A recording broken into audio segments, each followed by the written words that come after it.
పాకిస్తాన్ మాజీ ప్రధానమంత్రి ఇమ్రాన్ ఖాన్ గతంలో చేసిన విదేశీ కుట్ర ఆరోపణలు మరోసారి తీవ్ర సంచలనంగా మారాయి.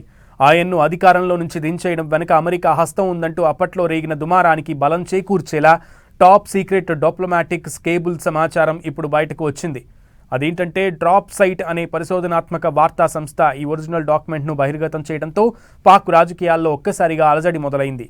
2022 ఏప్రిల్లో ప్రారంభమైంది ఈ కథ.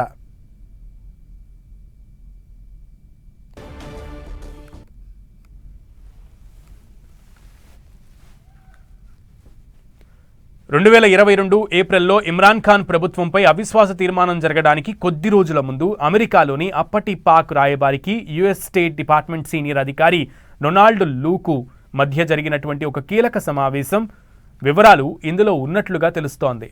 డ్రాప్ సైట్ సంస్థ ఈ దౌత్య కేబుల్ను లీక్ చేయడంతో గత 4 ఏళ్లుగా పాక్ రాజకీయాలను ఊపేస్తున్న విదేశీ ఒత్తిడి ఆరోపణలకు బలమైన పబ్లిక్ సాక్ష్యం దొరికినట్లయిందని ఇమ్రాన్ ఖాన్ పార్టీ అయిన పాకిస్తాన్ తెహ్రీక్ ఏ ఇన్సాఫ్ ఆయన మద్దతుదారులు భావిస్తున్నారు.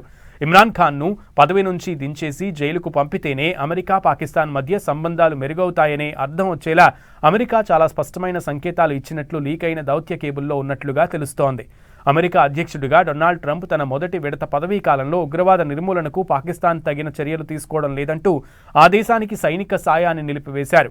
ఆ తర్వాత జో బైడెన్ అధికారంలోకి వచ్చాక ఇస్లామాబాద్తో సంబంధాలు మరింత క్షీణించాయని ఆ నివేదిక పేర్కొంది. అయితే లీకైన తాజా పత్రాల ప్రకారం పార్లమెంటరీ ఓటింగ్ ద్వారా ఇమ్రాన్ ఖాన్ను గద్దె దించితే ఇస్లామాబాద్, వాషింగ్టన్ మధ్య సంబంధాలు మెరుగవుతాయని డొనాల్డ్ లూ సూచించినట్లుగా ఉంది.